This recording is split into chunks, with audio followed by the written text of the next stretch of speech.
Hello everybody, we're going to read you a story today, Ruby and myself. This is Mrs Nibble from Blackberry Farm book series. Mrs Nibble lived with her 3 babies, Rosie, Posy and Christopher, in a little house in the back of the backfield behind the Blackberry Farm. You can see them in the window there. Mr Nibble lived there too when he had time, but he was a very busy rabbit and did a lot of work in the burrows on the other side of the village. Mrs Nibble was a very busy rabbit too, because with 3 children to look after, she was always a lot of washing and cooking to be done. But Rosie, Posy and Christopher were very good little bunnies and played in the grass outside their house while Mrs Nibble was doing the work. They're skipping in that one. And in the afternoon she put them in the pram and pushed them down to the village to do the shopping, and in the evenings when they were all tucked up in bed she did all the ironing and the washing and the mending. See them in their pram? Mrs Nibble was a very friendly rabbit, but she did not have much time to go and see her friends, so Joe Robin the postman used to fly round most days and tell her all the news when he brought the letters. One day Joe flew round in great haste after breakfast and told Mrs Nibble that a lot of the little bunnies on the other side of the village were ill in bed. "I've heard they're covered with spots," he said, "and are sneezing something terrible." Oh dear. Mrs Nibble was most alarmed. "It's quite true," Mr Nibble said at lunchtime. "Ernest Owl thinks it's the measles. He should know because he's wise."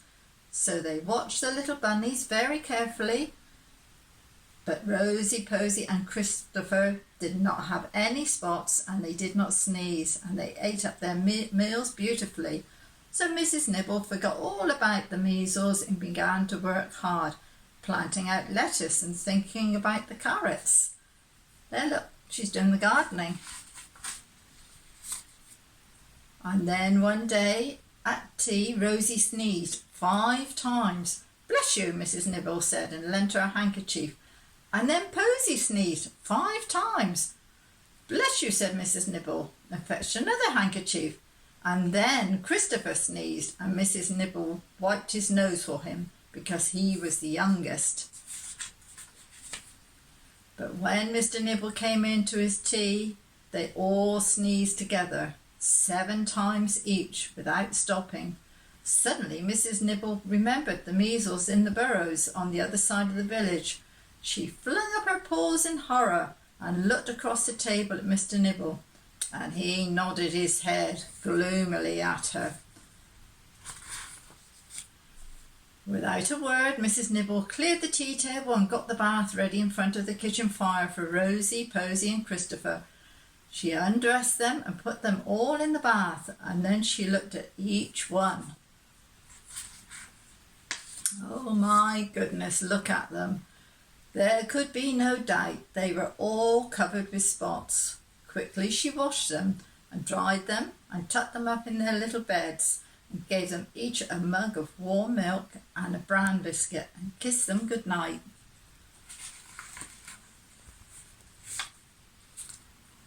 In the morning, Ernest Owl came and looked at Rosie, Posy and Christopher. He saw their spots and heard them sneeze and took their temperatures.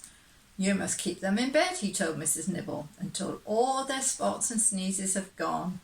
Give them plenty to drink and keep them warm. I will come again in a week's time." Gosh.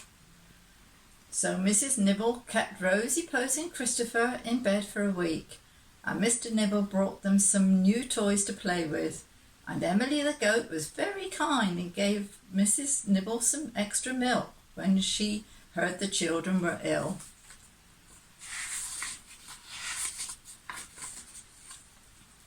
When Ernest Owl saw them a week later, he was very pleased with them and told Mrs Nibble they could get up. "I'm starting a school at Blackberry Farm soon," he told Mrs Nibble.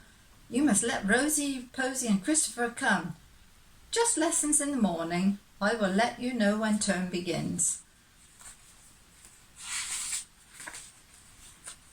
Mr. and Mrs. Nibble were very pleased when they heard about the school, and in the evenings, while Mr. Nibble read out aloud to her, Mrs. Nibble sat beside the fire in the little house in the bank of the field behind Blackberry Farm, making new clothes for Rosie, Posy and Christopher for their first term at school.